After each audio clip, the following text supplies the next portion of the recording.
በአማራ ክልል ያለውን ጦርነት እስከ ሰኔ 30 2017 ዓ.ም ድረስ የፋኖ አመራሮችን አስወግጄ የሎጂስቲክ ማዕከላቸውን በመቆጣጠር ማሰልጠኛ ስፍራዎቻቸውን በማውደም ጦርነቱን አጠናቅቃለሁ በሚል ስልት መጠነ ሰፊ ውጊያ የከፈተው የአገዛዙ ኃይል ከፍተኛ ኪሳራ ማስተናገዱ ተነገረ።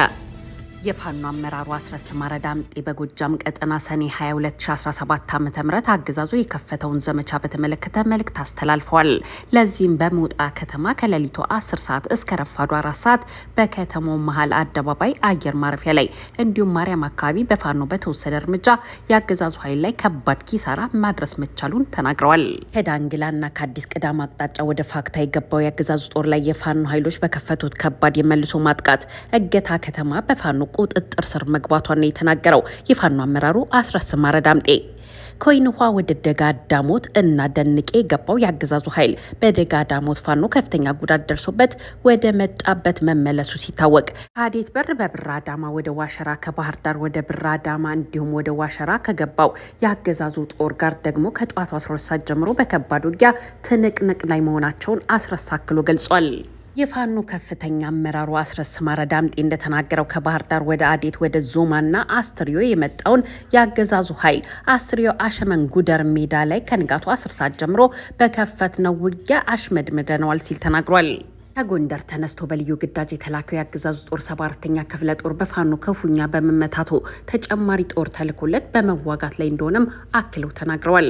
ከሞጣ በአርጢ በኩል ድድጎ ጽዮን ሲንቀሳቀስ የነበረ ኃይል አርጢ ላይ የጠበቀውን የፋኖን ኃይል መቋቋም ስላልቻለ ወደ ኋላ አፈግፍጓል ያለው አስረስ ማረ ከፍኖተ ሰላም ከገነት አቦ ቋሪት የተንቀሳቀሰው የአገዛዙ ሰራዊት በፋኖ ኃይል ከበባ ተደርጎበት ከቋሪት ለቆ ወደ ፈረስ ቤት ሲሸሽ በግላይ የደጋ ዳሞት ቀጠና ፋኖ በከፈተበት የደፈጣ ውጊያ ከባድ ጉዳት አስተናግዷልም ተብሏል። የፋኖ ኃይሎች መልሰው በከፈቱት የመልሶ ማጥቃት ቋሪትም ሙሉ በሙሉ ተቆጣጥሮ ይገኛል ሲል ነው የፋኖ አመራሩን ጠቅሶ የዜና ምንጫችን የዘገበው። በተመሳሳይ በወሎ ቀጠና አገዛዙ ቀደም ሲል ካሰማራው የሰሜን ምዕራብ እዝ 3 ኮሮች በተጨማሪ ከደቡብ እዝ 1 ኮር በመጨመር እስከ ሰኔ 30 ፋኖን አጠፋለሁ በሚል ዘመቻ መክፈቱን የፋኖ አመራሩ አክለው አስታውቀዋል። ጃም ቀጠና ሰከላ ዙሪያ ወደ አጀሊና ከበሳ መስመር በዙ 23 የታገዘ የማጥቃት እርምጃ እየወሰደ የሚገኘው የአገዛዙ ሰራዊትም የቴሌ ጥበቃ ሰራተኞችን ጨምሮ ንጹሃንን በመግደል ወደ ግሽ አባይ ማፈግፈጉም ታውቋል። የፋኖ አመራሩ አስረስ ማረ ዳምጤ የሰሞኑ የአገዛዙ ሰራዊት ዋነኛ ተልዕኮ የአርሶ አደሩን የዘር ወቅት ማስተጓጎልና በቅርቡ የብልጽግናው ፕሬዝዳንት አብይ አህመድ በተለይም ጎጃም አካባቢ ጠንካራ ኦፕሬሽን እንዲደረግ በማለት ለወታደራዊ አመራሮቹ የሰጡትን ተልዕኮ ማስፈጸም ነው ሲል አስታውቋል። ሆኖም በመከላከልና በመልሶ ማጥቃት በተሰራ አስደናቂ ጀብድ የጠላትን እቅድ በማክሸፍ ላይ ይገኛል ሰራዊታችን ያሉት አመራሩ በሁሉም ቀጠና ካለው የፋኖ ሰራዊት ጋር በመተባበር የአብይ አህመድን አገዛዝ ማንኮታኮት ይቀጥላል ሲል ተናግሯል። የዓመቱ ሰኔ በገባ ቁጥር እስከ ሰኔ 30 የፋኖ ኃይሎችን አጠፋለሁ በሚል የሚታወቀው የአገዛዙ ኃይል በሜካናይዝድ የታገዘ ከባድ ውጊያን በክልሉ መጀመሩ ተነግሯል።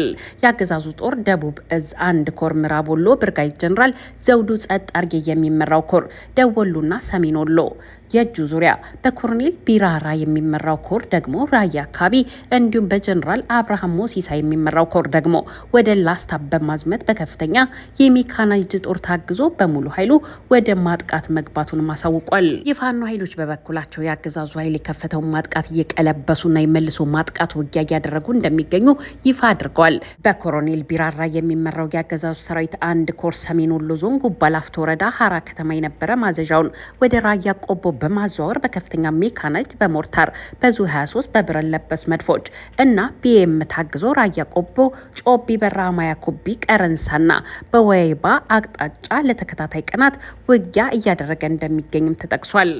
በዚህ ቀጠና የፋኖ ኃይሎች ከፍተኛ ጀብድ እየፈጸሙ እንደሚገኝም ተነግሯል። በሰሜን ወሎ ዞን ላስታ ላሊበላ ቀጠና ደግሞ ሻለቃ መሪን ጨምሮ ከ210 በላይ የአገዛዙ ኃይሎችን ገደልን ሲሉ የፋኖ ኃይሎች አስታውቀዋል።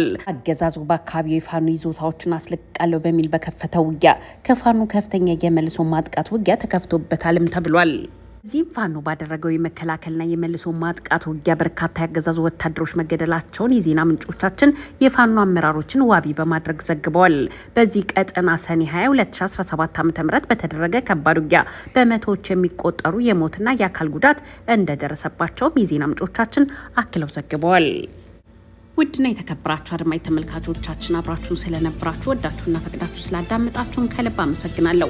ይህ ኢትዮ ዜና ነው። ሰላም ለኢትዮጵያ፣ ሰላም ለመላው የሰው ልጆች ይሁን። ቸር ያሰማን። ሻሎም